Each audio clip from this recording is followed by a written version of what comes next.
Good adventures, everybody. I'm Melissa Bonzak, and welcome to episode 118 of Books Cubed, the show where I chat with authors you should be reading.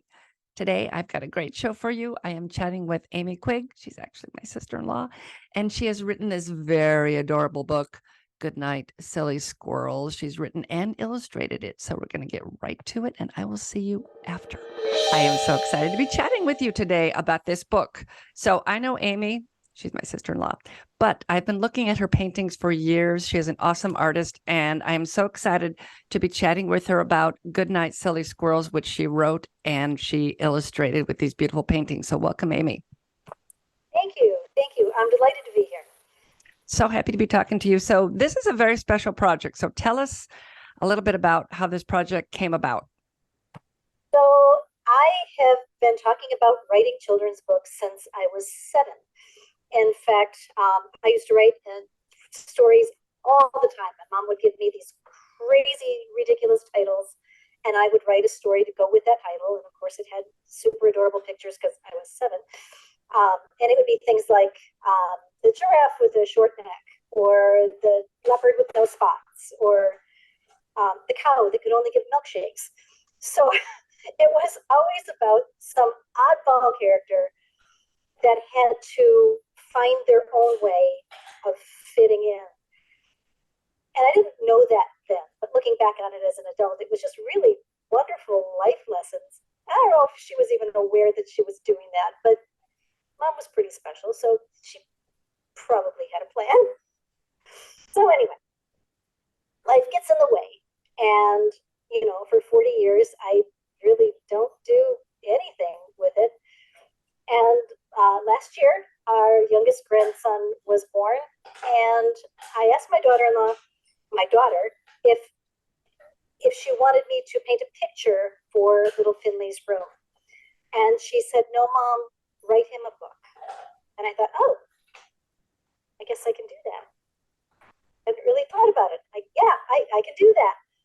So I immediately sat down and wrote the book that very first evening, and then spent the next, at least 6 months illustrating it.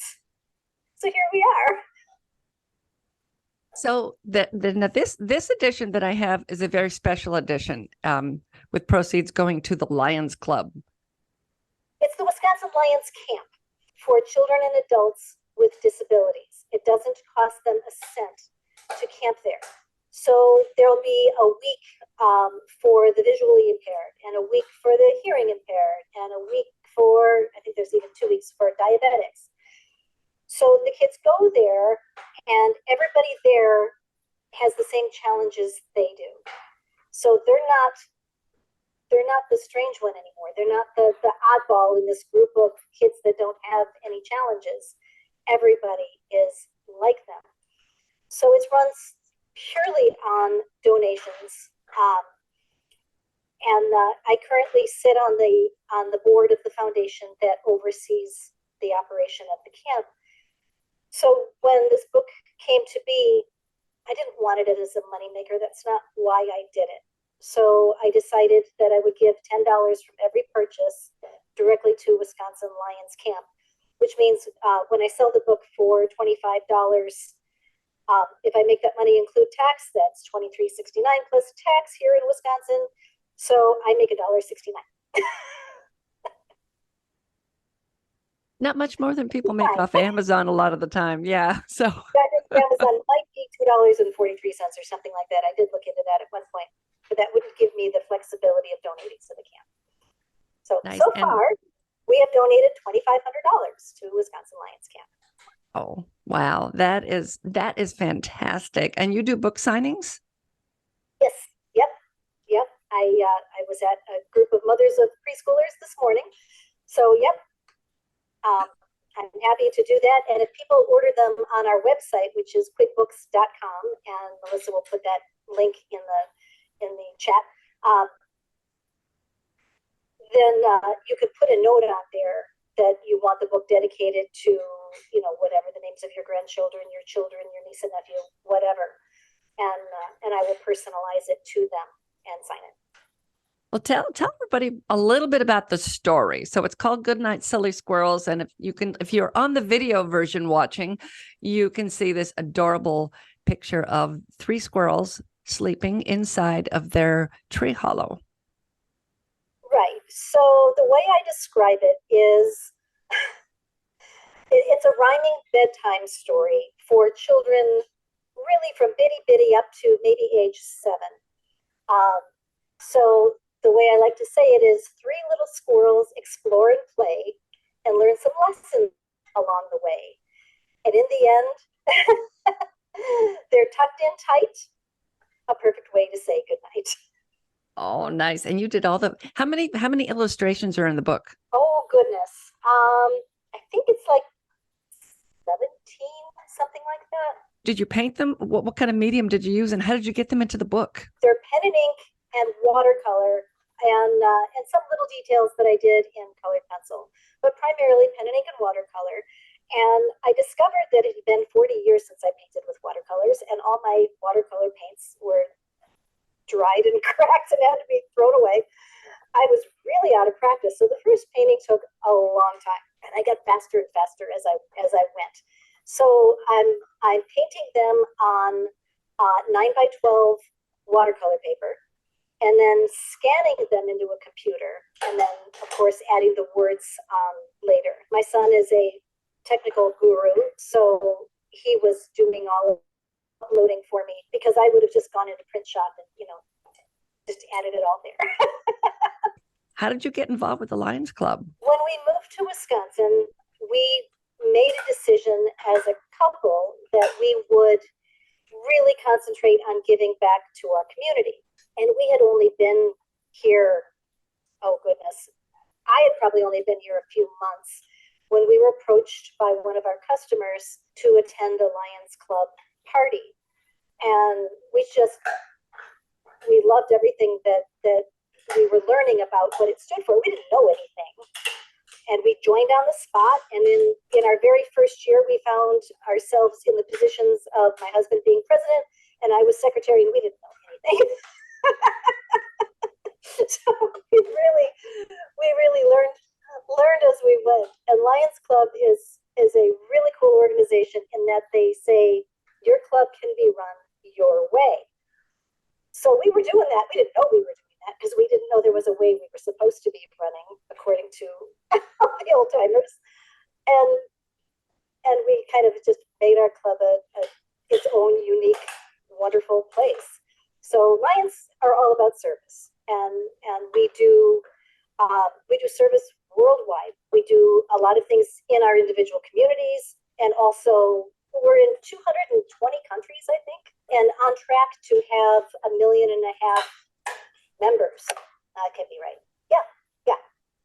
So it's a big organization, and it is all about service. And here in Wisconsin, we've grouped together and we've purchased a flow cytometer for cancer treatment in 2 different hospitals.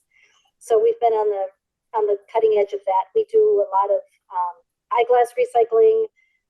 We have our own eye bank, so a lot of Lions transport corneas for transplants, that kind of stuff. It's just all over the board.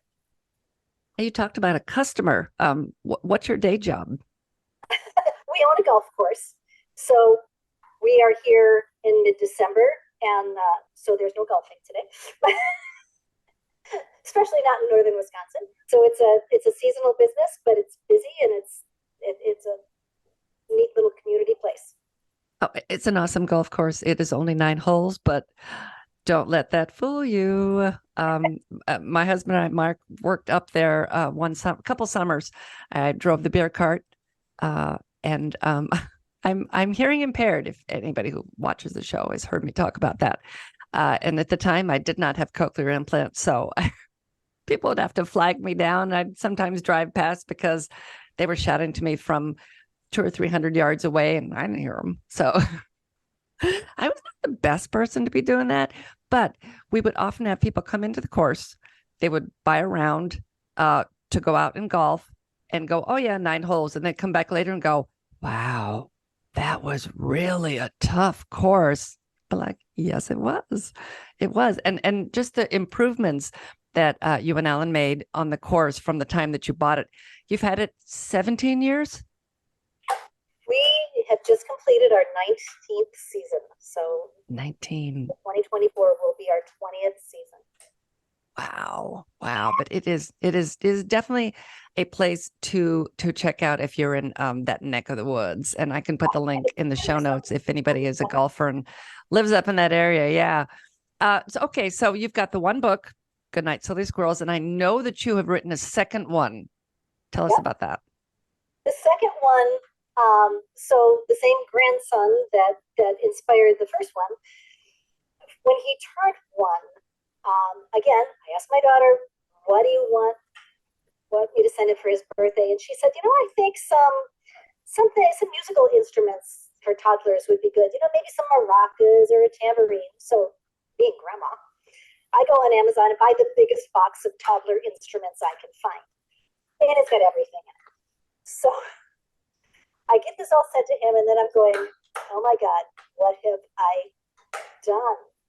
All of these things make noise. My daughter is an executive. She works from home. What have I done?" And a story popped into my head. So the next book is called Little Billy's Woodland Band. And basically, little Billy gets this box of instruments that make all this noise, giving Mama a headache. She puts him in his play yard in the yard, and all of the animals come and start joining in. The squirrel is cracking a nut on a rock and doing the percussions, and then we get the rabbit thumping and a bee buzzing and all of these other kinds of things to make all this wonderful noise. So that is definitely not a bedtime book, but it's super fun. I've read it to our grandchildren and they love it, even without pictures. Yeah, and you're working on photo or paintings for that one? I've not yet started. I'm going to get through the holidays and then we'll buckle down on that. I hope to have it published by spring. Oh, nice. And do you think there'll be more books after that? I think there has to be. The people listening to you are all writers. You know what it is. You have this creation growing inside of you, and you have to birth it. It's coming out no matter what. So, Oh, yes. so you just have to let it out. You do. And I love that you are able to do the paintings yourself and have complete control, and you are self-published. You have your own publishing company. So you have complete control, which is really nice. There can be issues if you have to work with a publishing house that wants you to do things a certain way, and you have that freedom. Oh, I'm sure. I'm sure. Yeah. You have that vision in your head of what you want it to be in the end. And I want that to be the vision that I have in my head, not the vision that somebody else has in their head. You know Because I what? can You know what? picture all this life.